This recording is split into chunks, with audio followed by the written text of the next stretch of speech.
Hello dear student, welcome back. एक बार फिर से आपका हमारे यूट्यूब चैनल पे स्वागत है।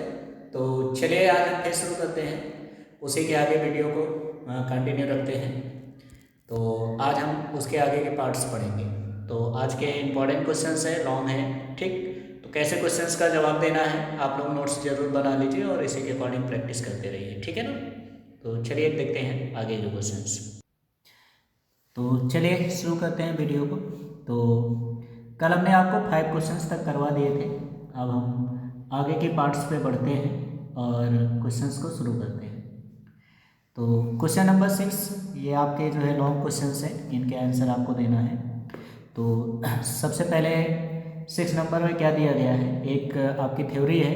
इस थ्योरी को आपको जो है करना है। तो क्या कह रहा है, बोर की क्वांटीकरण अपग्रहित क्या है, इसका स्पष्टीकरण डी ब्रोगली द्वारा कैसे किया गया है, बोर के परमाणु मॉडल की कमियां क्या है, ठीक।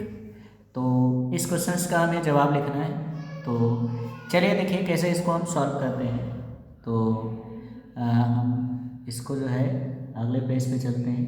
तो यहाँ पे देखिए क्या लिखा है, डी ब्रोगली के अनुसार परमाणु में इलेक्ट्रॉन की कक्षा, परिधि कक्षा में घूमते इलेक्ट्रॉन से संबद्ध डी ब्रोगली तरंगदैर्घ्य की पूर्ण गुणज होनी चाहिए।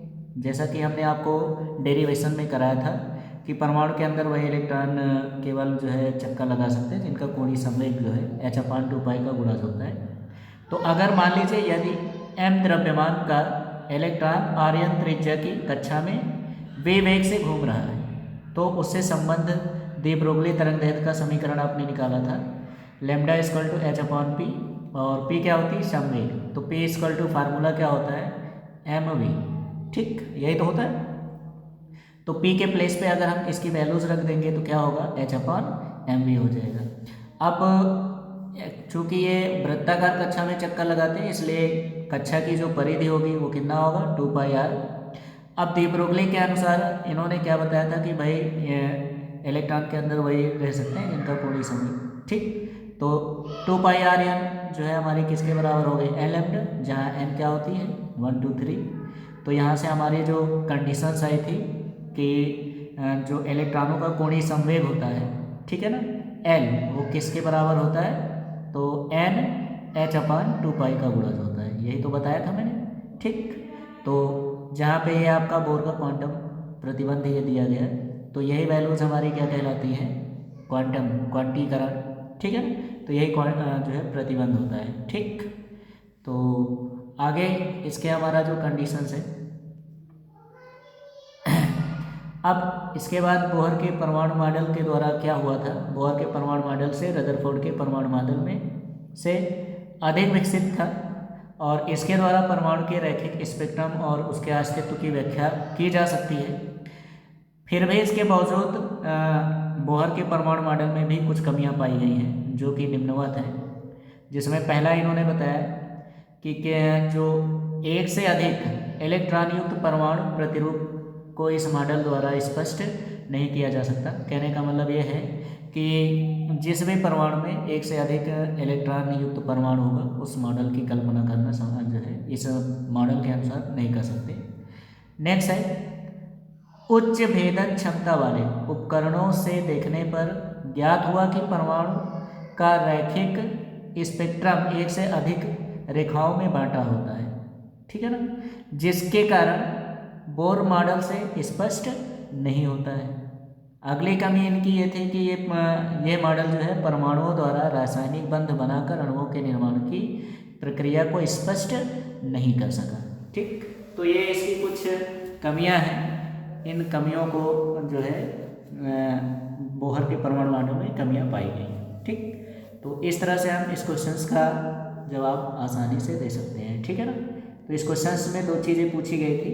तो एक चीज़ आपकी थी कि क्वांटीकरण क्या होती है और इसकी जो है डी ब्रोगली तरंग से कैसे किया गया था और इसकी कमियां क्या थी।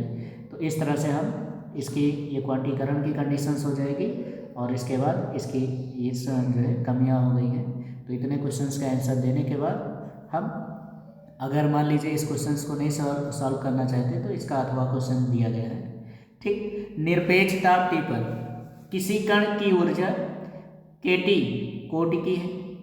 27 डिग्री सेल्सियस पे ऊष्मीय न्यूट्रॉन के तरंग दैर्ध्य की गणना कीजिए। इसी तरंग दैर्ध्य के फोटॉन की ऊर्जा ज्ञात कीजिए। यहाँ पे k क्या है, बोल्ट्जमैन नियतांक है। ठीक, तो जब हम इसकी ऊर्जा निकालेंगे तो चलिए देखते हैं इस क्वेश्चन को हमें कैसे सॉल्व करना है। तो कॉपी पेन ले लेते हैं और शुरू करते हैं इस क्वेश्चन का सोल्यूशन। तो चलिए अथवा वाले क्वेश्चंस को हम सॉल्व करते हैं, कैसे सॉल्व करना है देखते हैं। ठीक, तो क्वेश्चंस में पढ़ते हैं क्या क्या है और क्या क्या गिवन है। तो निरपेक्ष ताप T पर किसी कण की ऊर्जा दे दी गई है भाई। ठीक, तो ऊर्जा हमारी दे दी गई है जिसकी वैल्यूज हो गई, ठीक है, कितना kT। तो E की वैल्यूज हमें दे दी गई है E=2। ठीक, तो इसको हम गिवन दैट में कर लेते हैं। तो सबसे पहले गिवन दैट, ठीक, ये हो गया। अब इसको हमें कैसे सॉल्व करना है ये देखते हैं। ठीक, तो ऊर्जा E= दे दी गई है कितना, kT। ठीक, 27 डिग्री सेल्सियस पर ऊष्मीय न्यूट्रॉन के तरंग दैर्ध्य की गणना कीजिए। ठीक, इसी तरंग दैर्ध्य फोटॉन की ऊर्जा ज्ञात कीजिए। यहाँ पे के बोल्ट्जमैन नियतांक है। तो सबसे पहले हमें इसकी टेम्परेचर दे दी गई है, तो इस टेम्परेचर को हम लोग क्या करते हैं, कन्वर्ट करेंगे। तो कन्वर्ट करोगे तो क्या हो जाएगा, तो चलिए पूरी स्क्रीन ले लेते हैं। ठीक, ये हो गया। तो यहाँ पे जब इसकी वैल्यूज़ को हम सॉल्व करेंगे तो देखिए कैसे सॉल्व करते हैं। तो सबसे पहले जो टेम्परेचर है हमारी 27 डिग्री सेल्सियस, इसको हम केल्विन में चेंज करेंगे। तो क्या लिखोगे, 27 प्लस केल्विन में चेंज करने के लिए 273 से इसको हम क्या करते हैं, ऐड कर देते हैं। तो इसकी वैल्यूज़ हो जाएगी कितनी, 300, और ये हमारा किस में कन्वर्ट हो गया, केल्विन में। ठीक, अब आप लोग जानते हो डी ब्रोगली तरंग दैर्ध्य का जो समीकरण होता है λ वो क्या होता है, h/√2mE। ठीक, तो ME या के यहाँ E से प्रेजेंट किया गया तो हम लोग E यूज़ कर लेते हैं। ठीक, तो ये ऊर्जा दे दी गई है। अब इसकी हम लोग क्या करते हैं, वैल्यूज पुट कर देते हैं। तो λ=h का मान आपको पता ही है कितना होता है, 6.67 × 10⁻34 अपॉन √2m। किसकी बात कर रहा है, प्रोटॉन की, ठीक है ना, किसकी बात कर रहा है, सॉरी न्यूट्रॉन की बात कर रहा है। तो न्यूट्रॉन का द्रव्यमान, तो न्यूट्रॉन का द्रव्यमान आई होप आपको पता ही होगा। तो न्यूट्रॉन का द्रव्यमान कितना होता है, 1.67 × 10⁻27।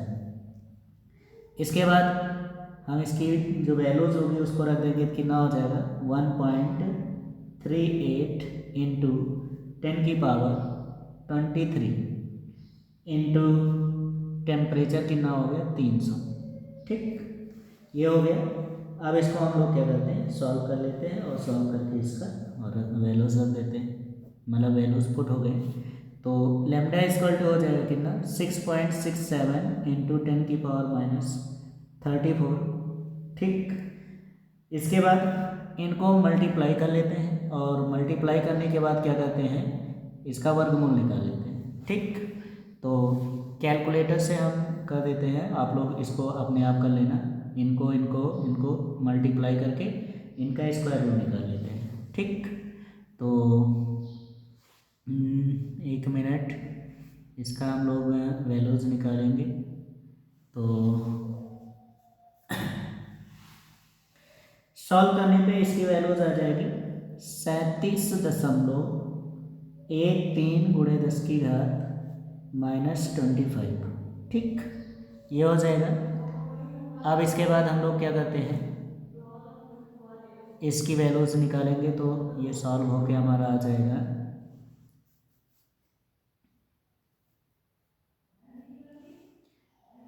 इसको डिवाइड कर देंगे। तो डिवाइड करने पे हमारी वैल्यूज जो होगी वो किसके बराबर आ जाएगा, 0.179 × 10⁻, ये ऊपर जाएगा, माइनस करेंगे तो कितना हो जाएगा, -9। अब पॉइंट इधर खिसका दीजिए, तो λ हो जाएगा 1.79 × 10⁻10। और ये हमारा किस में आ जाएगा, एंगस्ट्रॉम में। तो लैम्डा इक्वल टू हम लिख देंगे 1.79 एंगस्ट्रॉम। ये हो गया हमारा आंसर। ठीक, इस तरह से हम क्वेश्चंस को सॉल्व कर लेंगे। ठीक, साथ में देखो इसमें एक चीज़ और पूछा गया है, तो इसको भी हम यहीं पे सॉल्व कर देते हैं। ठीक, तो चलिए देखते हैं कैसे इसको सॉल्व करना है। ठीक, तो साथ में आपसे पूछा गया है फोटॉन की ऊर्जा। ठीक, इसी तरंगदैर्घ्य के फोटॉन की ऊर्जा। तो फोटॉन की ऊर्जा भी हम लोग फाइंड कर लेते हैं। तो फोटॉन की ऊर्जा, तो फोटॉन की ऊर्जा क्या होती है भैया, E इक्वल टू होता है hc/λ। तो E इक्वल टू हो जाएगा h का मान 6.67 इंटू 10⁻34 इंटू सी का मान हो गया 3 इंटू 10⁸ अपॉन लैम्डा।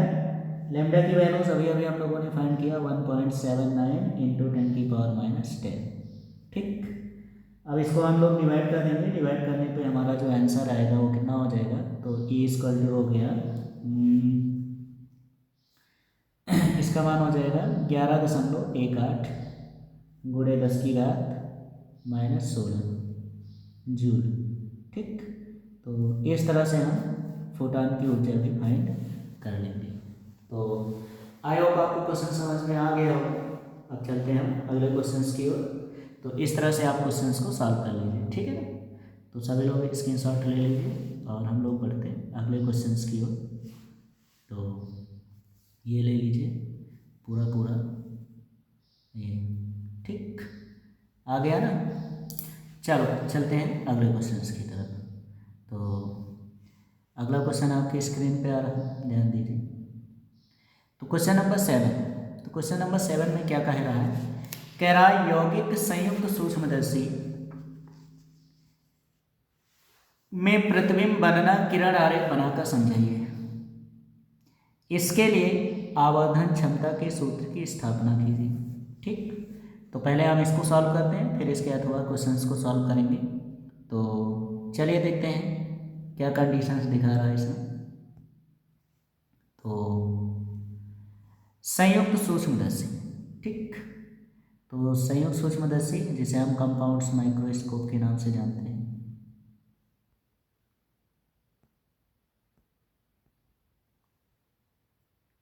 ये आपका हो गया। ठीक, चलिए देखते हैं क्या कह रहा है क्वेश्चंस।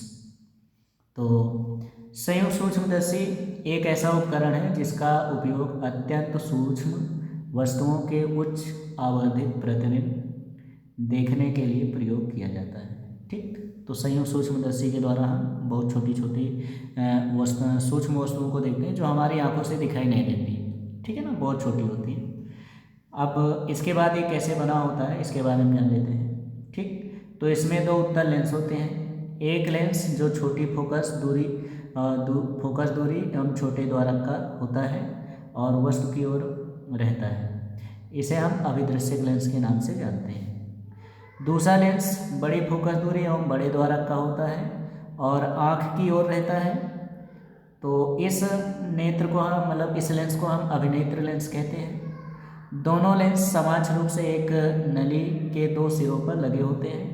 दोनों लेंसों के बीच की दूरी दंड चक्रीय प्रक्रम विधि से घटाया या बढ़ाया जा सकता है। ठीक, यानी कि इसमें क्या होती है, एक नली होती है इस तरह से, और इस नली में एक छोटे द्वारक को कम फोकस दूरी का उत्तल लेंस लगा होता है। ठीक, और इसके बाद तो ये वस्तु की ओर होती है, इसलिए हम इसे अभिदृश्यक लेंस के नाम से जानते हैं। और इस नली के दूसरे सिरे पर एक अन्य नली लगी होती है और जिसमें बड़े द्वारक और बड़ी फोकस दूरी का दूसरा उत्तल लेंस लगा होता है, जिससे अब ये लेंस जो होती है नेत्रिका की ओर होती है, इसीलिए इसे हम नेत्रिका लेंस या अभिनेत्र लेंस के नाम से जानते हैं। ठीक, इसके बाद अब इसका आपको प्रतिबिंब बनाना है, तो इसका चित्र आप लोग अच्छे से बनाना सीख लीजिए, जैसे कि ये दिया गया। तो ये नेत्रिका अभिदृश्यक लेंस होती है जो वस्तु की ओर होती है, ये वस्तु की स्थिति को प्रदर्शित किया गया है। ठीक, और इसके बाद ये आपके जो है नेत्रिका लेंस होती है, जो नेत्र की तरफ होती है। तो इस चित्र को आप अच्छे से बना के सीख लीजिए, ठीक है ना। तो और इसी तरह जो है प्रैक्टिस कर लीजिए। अब देखिए करना क्या है आपको, ठीक। तो जैसे ये आपका जो है ट्रायंगल ले लिया गया है, तो इसमें हमें करना क्या है, ध्यान दीजिएगा। सबसे पहले आवर्धन क्षमता की जाने। तो आवर्धन क्षमता क्या होती है, संयुक्त सूक्ष्मदर्शी की आवर्धन क्षमता की परिभाषा कैसे है, अंतिम प्रतिबिंब द्वारा आंख पर बना दर्शन कोण और वस्तु द्वारा आंख पे बना दर्शन कोण का अनुपात जो होता है वही हमारा क्या होता है, आवर्धन क्षमता कहलाता है, ठीक। तो m की वैल्यूज ये हो गया। अब सबसे पहले हमें क्या करना है, यहाँ से आवर्धन क्षमता का जो सूत्र होता है m= वो होता है आपका बीटा अपान अल्फा, ठीक। ये प्रतिबिंब द्वारा आंख पर बना दर्शन कोण होता है और ये आंख पर वस्तु द्वारा आंख पर बना दर्शन कोण होता है, जिसे हम tan बीटा और tan अल्फा के नाम से जानते हैं, ठीक। अब यहाँ पे ध्यान दीजिए कि ये जो आपका है, तो पहले तो आप ये त्रिभुज ले लीजिएगा, ठीक, जिसका नाम होगा त्रिभुज। ये दिया गया है ए, ठीक, बी ओ में, ए बी ओ में, ठीक। यहाँ हम क्या करेंगे, tan अल्फा की वैल्यूज निकालेंगे। तो tan अल्फा = ठीक, तो ये वाला एंगल आपका अल्फा है, तो अब tan का अनुपातिक लंब, तो इसका लंब हो गया ए बी अपान, फिर इसके बाद आधार, आधार का नाम हो जाएगा ए ओ, ठीक, ये हो गया। इसके बाद ये आपका एंगल बीटा बन रहा है, तो इस एंगल की वैल्यूज हम निकालेंगे, तो इस त्रिभुज का नाम दे देना। तो ये हो जाएगा त्रिभुज, जिसका नाम हो जाएगा A1 B1 E में, ठीक। और यहाँ हमें किसकी वैल्यूज फाइंड करनी है, tan बीटा की। तो tan बीटा = ठीक। अब इसका जो लंब होगा वो क्या होगा, A1 B1 अपान क्या हो जाएगा, अब इसका आधार जो होगा वो क्या हो जाएगा, A1 E, ये हो गया, ठीक, A1 E, ये हो गया, ठीक। तो इनकी वैल्यूज को हमें क्या करना है, यहाँ आगे फिगर में यहाँ पे पुट कर देना है, ठीक है ना। तो ये देखिए यहाँ पे हमारी वैल्यूज दे दी गई है, ठीक। तो इन्हें हम जो है अच्छे से वैल्यूज रख देते हैं, तो यहाँ पे हमारा कंडीशंस हो जाएगा। तो tan बीटा की वैल्यूज हमने यहाँ पे फाइंड कर लिया है, ये हो गया, ठीक। tan बीटा ये देखो A1 B1 A1 E, तो यही वैल्यूज हमने यहाँ पे क्या किया है, पुट कर दिया है, ये देखिए, ठीक। और AO इसको हमने दिखा दिया। इसके बाद हमारा क्या है, tan अल्फा, तो tan अल्फा की वैल्यूज रख देते हैं। तो tan अल्फा की वैल्यूज हमारी यहाँ पे दी हुई है, ये निकाल रखे हो AB अपान AO, ठीक। तो इनको जब हम यहाँ पे पुट करेंगे तो वो कुछ इस तरह से हमारा कंडीशंस बन जाएगा। इसके बाद हम क्या करते हैं, अगले कंडीशंस पे बढ़ते हैं। तो अगला कंडीशंस आपका ये आ गया, ठीक। तो A1 dash A upon AB D upon UE सारी वैल्यूज पुट कर देंगे, और पुट करने के बाद यहाँ से हमारी वैल्यूज जो होगी निकल आएंगी, ठीक। और इन सभी मानों को यहाँ पे पुट कर देंगे। तो यहाँ देखिए कंपेयर कर दीजिएगा, तो यहाँ पे हमारी जो वैल्यूज दी रही हैं, ठीक, यहाँ चित्र पे देखिए, ये यहाँ पे, तो यहाँ पे ये वस्तु है, वस्तु की दूरी भाई स्पष्ट दृष्टि पे ये दे दी गई है, ये दूरी दे दी गई है, और यहाँ पे ये आपका जो होता है v, और ये होता है u0, ठीक। तो इन सारे मानों को यहाँ पे हम रख के इनकी वैल्यूज फाइंड कर लेते हैं। तो इस चित्र को आप अच्छे से है ना प्रूव कर लीजिए। ये देखिए, अगर डेरिवेशन समझ में ना आए, ऐसे ना समझ में आए तो बताइएगा, हम फिर इसको दूसरे तरीके से भी बता देंगे, ठीक। तो इस तरह से आप लोग क्या करेंगे, इसका पूरा क्वेश्चन सॉल्व कर लेंगे, और सॉल्व करके इसको जो है ये दे दिए, ठीक है। तो जब अंतिम प्रतिबिंब स्पष्ट दृष्टि की न्यूनतम दूरी पर होती है तब क्या कंडीशंस आते हैं, ठीक। और इसका जो प्रूफ होके आएगा m=v0 अपान u0 इंटू 1 + d अपान fe, ठीक, ये हो जाएगा। और जब अंतिम प्रतिबिंब हमारी कहाँ पर होती है, अनंत पर होती है, तो उस स्थिति में हमारी प्रतिबिंब की आवर्धन क्षमता जो होती है वो क्या होती है, इस तरह से इसको प्रूव कर लेंगे, ठीक। तो अच्छे से इनको करना, प्रूव करना सीख लीजिए। इसके बाद अगर कोई भी दिक्कत आती है डेरिवेशन करने में तो आप कमेंट करके ज़रूर बताइएगा, इसको हम फिर से जो है वो करके भेज देंगे, ठीक है ना। तो बताइएगा ज़रूर, बाकी इसको अच्छे से प्रैक्टिस कर लीजिए, ठीक। इसके बाद हम चलते हैं इसके अथवा के क्वेश्चंस में। तो अथवा में क्या दिया गया है, एक न्यूमेरिकल से दिया गया है। तो इस न्यूमेरिकल को हम कैसे सॉल्व करेंगे ये देखते हैं, ठीक। तो क्या कह रहा है, किसी परिपथ में एक प्रत्यावर्ती वोल्टेज V समीकरण दिया गया है। तो चलिए हम इस समीकरण को सॉल्व करते हैं और फिर आगे बढ़ते हैं। तो साथ में गिवन दैट हम लिखते चल रहे हैं, ठीक है ना। तो गिवन दैट, ठीक, क्या दिया है, प्रत्यावर्ती वोल्टेज समीकरण V = 40 साइन 100 पाई t, ठीक। इसके बाद कह रहे हैं यहाँ पे t सेकंड में समय उल्टता है, टी भी उचित ग्राफ उचित पैमाने पर पूरे एक चक्र के लिए बनाइए, वोल्टेज का वर्ग माध्य मूल मान भी ज्ञात कीजिए, ठीक। तो सबसे पहले हमें करना क्या है, सबसे पहले हम इसकी कंपेयर कर देते हैं। तो V = V0 sine omega t से कंपेयर करेंगे। तो V0 की वैल्यूज हमारे पास हो जाएगी 40 वोल्ट, ठीक। और यहाँ जब कंपेयर करेंगे ओमेगा टी से, तो ओमेगा टी से कंपेयर करने पर ओमेगा = हो जाएगा 100 पाई, ठीक। ये हो गया। अब चूंकि हम जानते हैं ओमेगा की वैल्यूज़ क्या होती है, ओमेगा = होता है 2 पाई f। तो यहाँ से हम इसकी वैल्यूज़ रख देते हैं। तो क्या हो जाएगा, 2 पाई f = हो जाएगा 100 पाई, पाई से पाई क्या हो जाएगा कैंसिल, तो यहाँ f = हो जाएगा कितना 100/2।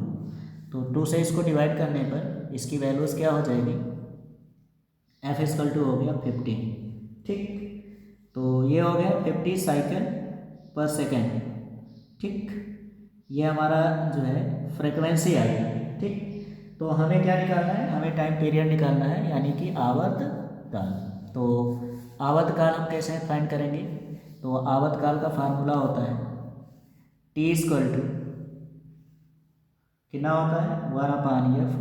तो f की जब वैल्यूज पुट करेंगे तो क्या हो जाएगा 1/50, और इसको जब डिवाइड करेंगे तो t की वैल्यूज हो जाएगी कितनी 0.02, ठीक। ये हमारा आ गया टाइम, ठीक। तो t बराबर इतना आ गया। अब इसको हम जो है क्या करते हैं, टाइम वोल्टेज ग्राफ बना लेते हैं, ठीक है ना। t और कौन सा ग्राफ बनाना है, t और v। तो टी वी ग्राफ खींच लेते हैं और इसके माध्यम से इसको सॉल्व करते हैं। तो देखिए इसका ग्राफ कैसे बनेगा, ये हो गया, ये आपकी स्ट्रेट लाइन हो गई, ठीक। और ये हो गई आपकी प्रत्यावर्ती धारा वोल्टेज समीकरण, ठीक। तो अब इसकी ये अधिकतम कंडीशंस को बताते हैं, यानी ये किसको प्रेजेंट करती है, V0 को। तो इसकी जो अधिकतम वोल्टेज है वो कितनी है 40 वोल्ट, ठीक। ये हो गया। और इसका जो टाइम पीरियड है ये, ठीक है ना, यहाँ पे इसकी जो वैल्यूज़ हो गए वो कितना हो गया 0.02, ठीक। ये निम्नतम वोल्टेज को प्रेजेंट करती है, ठीक। तो हमें इस तरह से इसका ग्राफ बना लेना है, ठीक। अब इसके बाद आगे भी इसमें हमें कुछ सॉल्व करना है। तो आगे के क्वेश्चंस में क्या कह रहा है वो भी हम सॉल्व कर लेते हैं, ठीक। तो चलिए देखते हैं कैसे इसको सॉल्व करना है।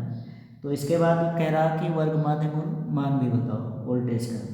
तो वोल्टेज का वर्ग माध्य मूल मान, वोल्टेज का वर्ग माध्य मूल मान, माध्य मूल मान, ठीक।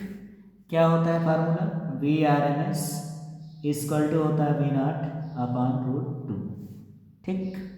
तो जब इसमें हम इसकी वैल्यूज़ पुट कर देते हैं तो V0 की वैल्यूज़ कहाँ पे निकली, ये निकली 40 वोल्ट।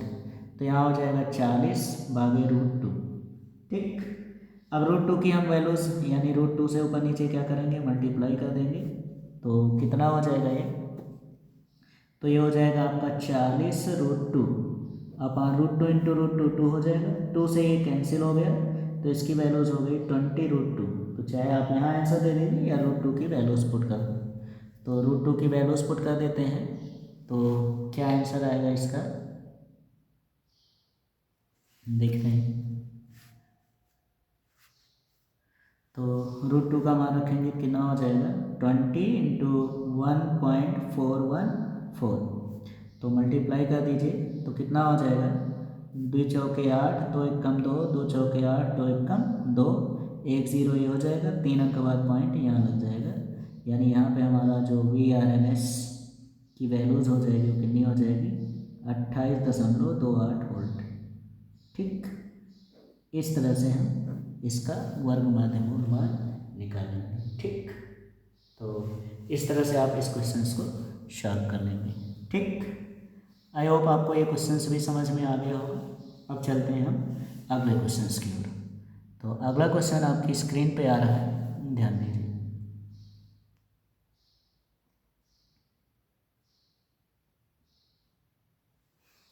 तो क्वेश्चन नंबर 8 आ गए हैं। क्या कह रहा है, चुंबकत्व का परमाणुविक मॉडल क्या है? इसके आधार पर अनुचुंबकीय, प्रतिचुंबकीय और लौह चुंबकीय पदार्थ में विभेद कीजिए और प्रत्येक का एक एक उदाहरण भी दीजिए। ठीक, तो चलिए देखते हैं इनके आंसर क्या होगा। तो सबसे पहले हम चुंबकत्व के परमाणुविक मॉडल के बारे में जान लेते हैं कि चुंबकत्व का परमाणुविक मॉडल क्या होता है। ठीक,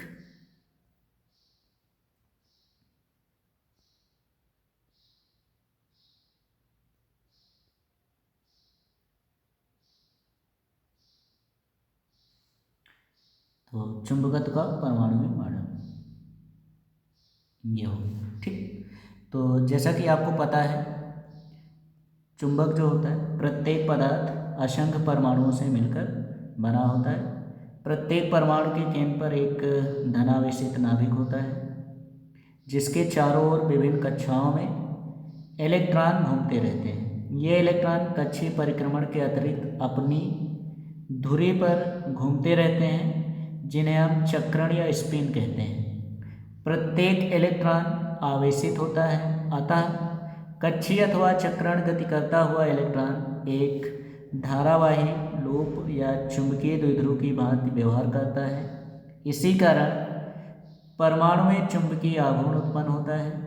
परमाणु में चुंबकीय आघूर्ण का अधिकांश भाग लगभग 90% इलेक्ट्रॉनों के चक्रण के कारण होता है। कक्षीय परिक्रमण के कारण आघूर्ण बहुत कम, लगभग 10% होता है। ठीक,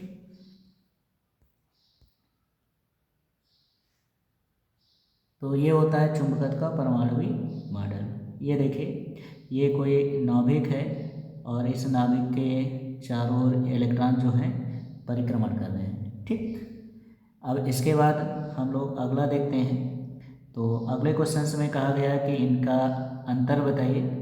तो प्रतिचुंबकीय, अनुचुंबकीय और लौह चुंबकीय, इसी तरह आप इसमें जो है कॉलम बना करके आप इनको इस तरह से करेंगे। तो पहला है इलेक्ट्रॉनों की कक्षीय गति। तो प्रतिचुंबकीय पदार्थ में इलेक्ट्रॉनों की गति जो होती है वो कक्षीय गति होती है, और अनुचुंबकीय पदार्थों में इलेक्ट्रॉनों की चक्रण गति होती है, और लौह चुंबकीय पदार्थ में डोमेन का निर्माण होता है। ठीक, प्रतिचुंबकीय पदार्थ में इलेक्ट्रॉनों की कक्षीय गति के आधार पर और इलेक्ट्रॉनों की कक्षीय तथा चक्रण के आधार पे, और यहाँ है डोमेन के निर्माण के आधार पे।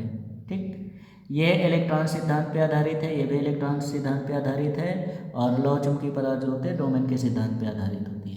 ठीक, ये अधिक तीव्रता वाले स्थानों में कम तीव्रता वाले स्थानों की ओर विस्थापित होते हैं। ये कम तीव्रता वाले स्थानों से अधिक तीव्रता वाले स्थानों की ओर विस्थापित होते हैं, और लौह चुंबकीय पदार्थ जो होते हैं कम तीव्रता वाले स्थानों से अधिक तीव्रता वाले स्थानों की ओर प्रबल रूप से विस्थापित हो जाते हैं। ये जो होते हैं इनमें प्रतिचुंबकीय पदार्थ जो होते हैं प्रतिकर्षित होते हैं, और अनुचुंबकीय पदार्थ जो होते हैं आकर्षित होते हैं, और लौह चुंबकीय पदार्थ जो होते हैं प्रबल रूप से आकर्षित होते हैं। प्रतिचुंबकीय पदार्थ जो होते हैं चुंबकीय क्षेत्र के विपरीत दिशा में हल्का सा चुंबकित होते हैं, और अनुचुंबकीय पदार्थ जो होते हैं चुंबकीय क्षेत्र में चुंबकीय क्षेत्र की दिशा में हल्का सा चुंबकित होते हैं, और लौह चुंबकीय पदार्थ जो होते हैं चुंबकीय क्षेत्र की दिशा में प्रबल रूप से चुंबकित हो जाते हैं। ठीक, तो अब इनके हमें एक एक उदाहरण देने हैं, तो एक एक उदाहरण में आप लोग इनके उदाहरण अपने अनुसार लिखोगे और बताओगे मुझे कमेंट करके कि लौह चुंबकीय पदार्थ ये होते हैं, अनुचुंबकीय पदार्थ ये होते हैं और प्रतिचुंबकीय पदार्थ ये होते हैं। तो इनको आप कमेंट करके बताएंगे, कम से कम सभी लोग जो है दो दो जो है एग्जाम्पल बताएंगे। ठीक, चलिए आगे देखते हैं क्या कह रहा है क्वेश्चन में। अगला क्वेश्चन फिर आपका जो है जो कि न्यूमेरिकल है, तो फिर से हम इसको सॉल्व करेंगे न्यूमेरिकल्स। तो चलिए देखते हैं कैसे इस न्यूमेरिकल को हमें सॉल्व करना है। ठीक, तो चलिए फिर से हो जाइए तैयार आप लोग न्यूमेरिकल सॉल्व करने के लिए।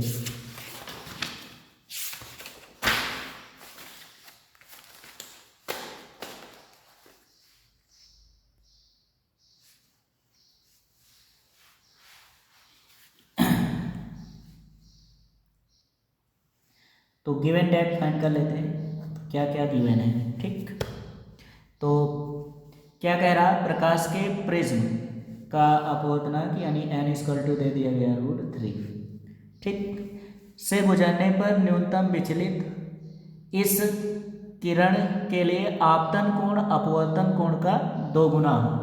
आपतन कोण यानी कि I जो है वो अपवर्तन कोण का कितने गुना है, 2 गुना हो। तो प्रिज्म का कोण तथा अपवर्तन कोण क्या होंगे इसकी गणना करना है। तो बहुत ही सिंपल न्यूमेरिकल है, तो देख लीजिए थ्योरी से अच्छा तो न्यूमेरिकल होते हैं, न्यूमेरिकल को हम आसानी से सॉल्व कर सकते हैं। ठीक, तो क्या करेंगे, स्नेल के नियम से, स्नेल के नियम से। तो स्नेल ने क्या नियम बताया है भाई, तो इन्होंने बताया n क्या होता है, sin I upon sin R। ठीक, चलो हम मान देते हैं इसका। तो n की वैल्यूज दे दी गई है √3 और I के प्लेस पे हम रख देंगे 2R, तो क्या बन जाएगा, तो ये हो जाएगा n यहाँ I के प्लेस पे I की वैल्यूज रख दो, तो कितना हो जाएगा 2R अपॉन नीचे हो गया sin R। ठीक, अब अगर आप लोगों को याद हो तो आप लोग एक फार्मूला जानते हो sin 2a, तो sin 2a क्या होता है 2 sin a into cos a।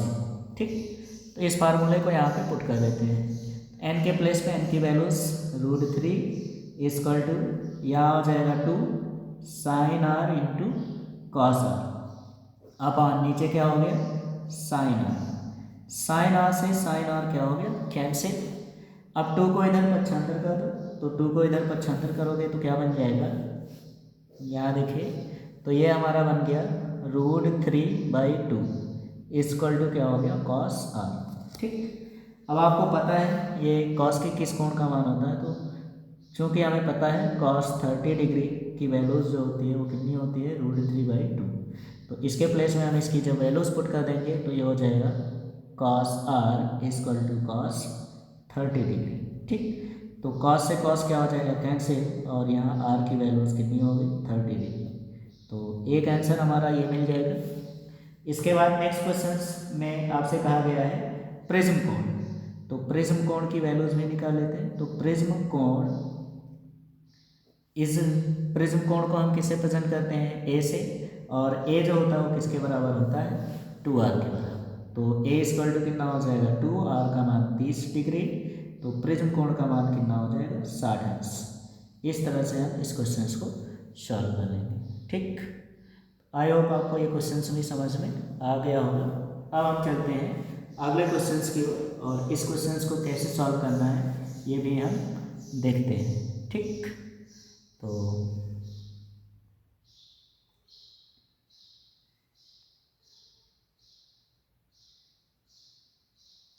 तो अगला क्वेश्चन आपकी स्क्रीन पे आ चुका है और आप लोग इसको अच्छे से पढ़ लीजिए क्योंकि ये जो क्वेश्चन है बहुत ही इम्पोर्टेंट है। ठीक, तो क्या कह रहा है, पी टाइप तथा एन टाइप अर्धचालकों के अभिलक्षणों की तुलना कीजिए। फिर इसके बाद कह रहा है पीएन संधि डायोड की अर्ध तरंग निष्क्रिय प्रक्रिया को परिपथ आरेख खींचकर समझाइए।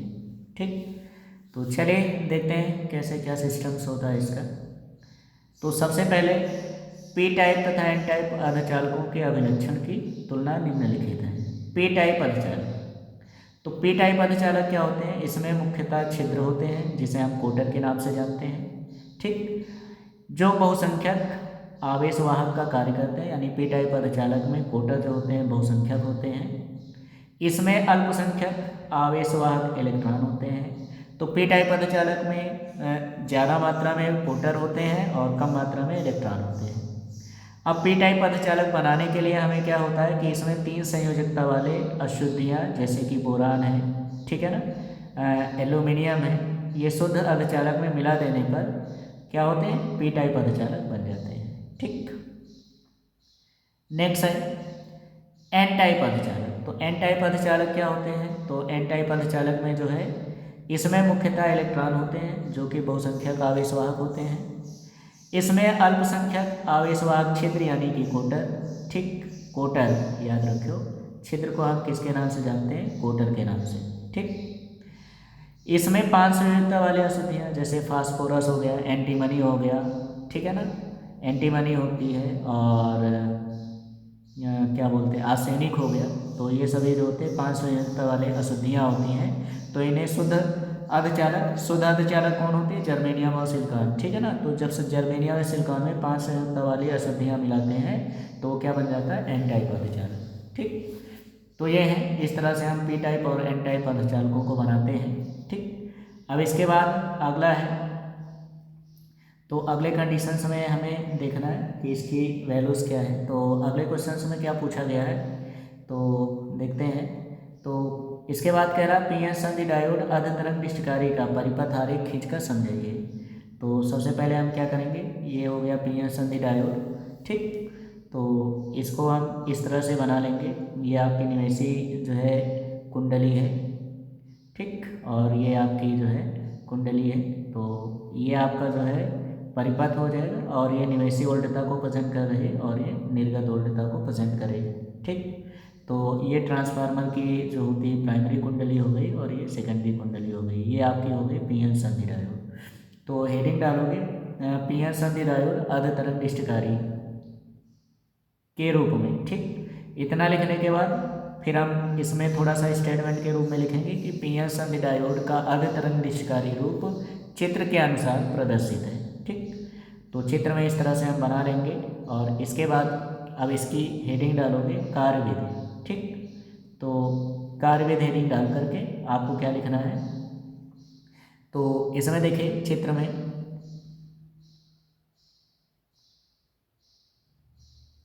तो चित्र को ध्यान से समझिए, ये है। ठीक, तो इसमें क्या कह रहा है कंडीशंस वो समझते हैं, देखते हैं। तो ये आपका जो है देखो, जो सीधा ये होता है, एक टाइम आपका जो है फर्स्ट कंडीशंस में ये आपका आधा चक्र होगा और दूसरे कंडीशंस में आपका ये आधा चक्र होगा। ठीक, तो पहले आधे चक्र में जब आपका ये कंडीशंस होता है तो इस आधे चक्र में आपका सिरा ए जो होता है धनात्मक होता है और सिरा बी जो होगा वो क्या होगा, ऋणात्मक होगा। और इसमें से होकर धारा लोड प्रतिरोध RL में, पहले तो ये आपकी संधि डायोड लगी है, तो जब सिरा ए धनात्मक होगा तो इस स्थिति में आपका पी एन संधि डायोड जो होगी अग्र अभिनत में होती है और इसमें से होगा धारा लोड प्रतिरोध RL, ये आपका लोड प्रतिरोध लगा हुआ है, इसमें सी से डी की ओर ये एरो बना हुआ ऐसे प्रवाहित होती है। ठीक है ना, और इसके बाद जब सिरा बी आपका धनात्मक होगा, सिरा ए ऋणात्मक होगा, तो आपका संधि डायोड जो होगा वो उत्क्रम अभिनत में होगा और इसमें धारा प्रवाहित नहीं होगी। तो यही चीज़ यहाँ पे हमने कार्यविधि में लिख दिया है, आप इसको अच्छे से पढ़ लेना। निवेशी प्रत्यावर्ती वोल्टेज के पहले आधे चक्र में जब द्वितीय कुंडली का सिरा ए सिरे बी के सापेक्ष धनात्मक है तो पी एन संधि डायोड अग्र अभिनत में होता है, अतः इसमें से होकर धारा प्रवाहित होती है। इस प्रकार लोड प्रतिरोध RL में धारा C से D की ओर बहती है। इसके विपरीत दूसरे निवेशी प्रत्यावर्ती वोल्टेज के दूसरे आधे चक्र में जब द्वितीय कुंडली का सिरा A B के सापेक्ष ऋणात्मक होता है तो संधि डायोड उत्क्रम अभिनत में होता है और इस दशा में लोड प्रतिरोध RL में धारा शून्य होती है। इस प्रकार निर्गत धारा केवल निवेशी वोल्टता के पहले आधे चक्र में प्रवाहित होती है, जैसा कि चित्र में आपको दिखाया गया है। जब आपका ए सिरा धनात्मक होता है तब इसमें करंट का प्रवाह होता है। ठीक, ये देखिए यहाँ करंट प्रवाहित होती है, और जैसे ही हमारा जो है निवेशित सेकंड कंडीशन में आती है तो शेष जो आधा चक्र होता है इसमें धारा क्या होती है, कट जाती है। चित्र बी के, तो चित्र बी के निचले सिरे में जैसे दिया गया है, ये देखिए, तो चित्र बी में ये दिया गया है, यहाँ पे आप देख लीजिए, आधा ये करंट फ्लो हुई, फिर कट गई, फिर करंट फ्लो हुई, फिर कट गई, फिर करंट फ्लो हुई, इस तरह से करंट का प्रवाह होता है।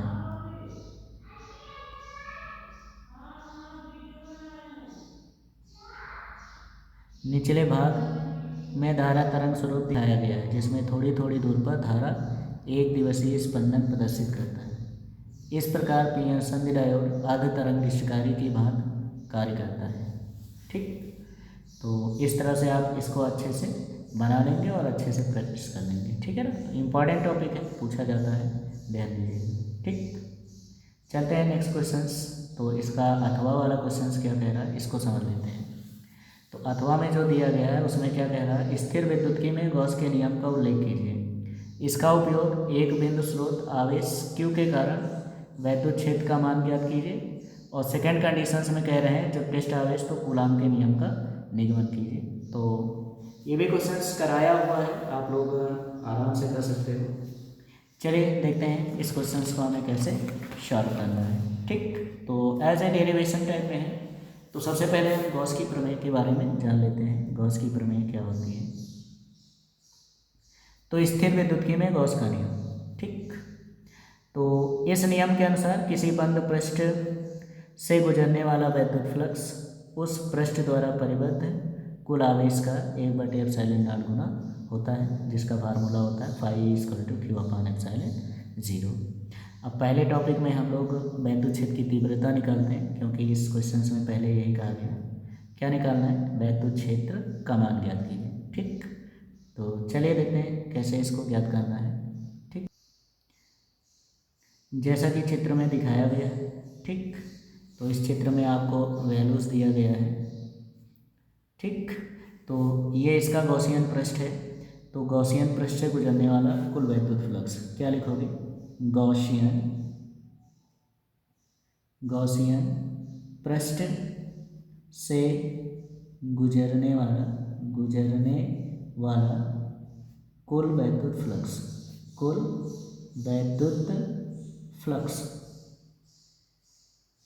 तो वैद्युत फ्लक्स का मान क्या होता है, φE होता है E line integral E dA cos 0 degree.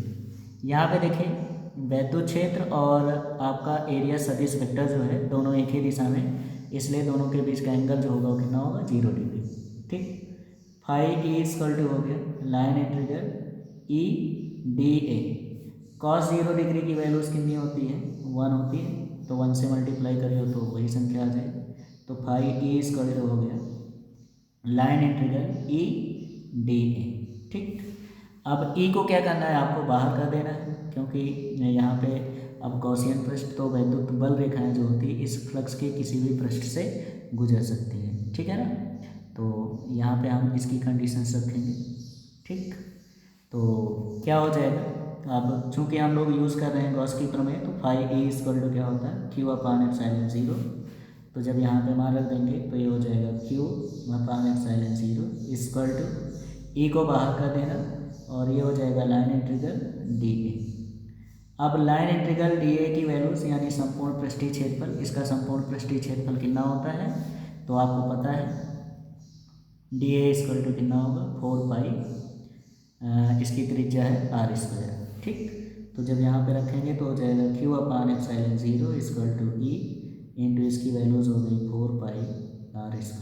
ठीक, अब इसके बाद आपको करना क्या है, E की वैल्यूज फाइंड करना, तो इसको इधर 75 कर दो। तो जब इसको हम 75 करेंगे तो क्या हो जाएगा, E हो गया 1/4 पाई ε0, और ये हो जाएगा Q/r²। ठीक, तो ये हमारे पहले प्रश्न का आंसर हो गया। ठीक, अब इसके बाद देखो आगे क्वेश्चंस में क्या कहा गया है, आगे भी क्वेश्चंस में कुछ कहा जा रहा है, तो क्वेश्चंस में क्या कह रहा है देखते हैं।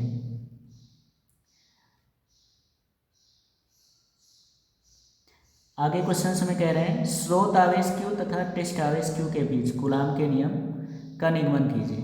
तो इसके बाद हमें कूलाम के नियम का भी निगमन करना है।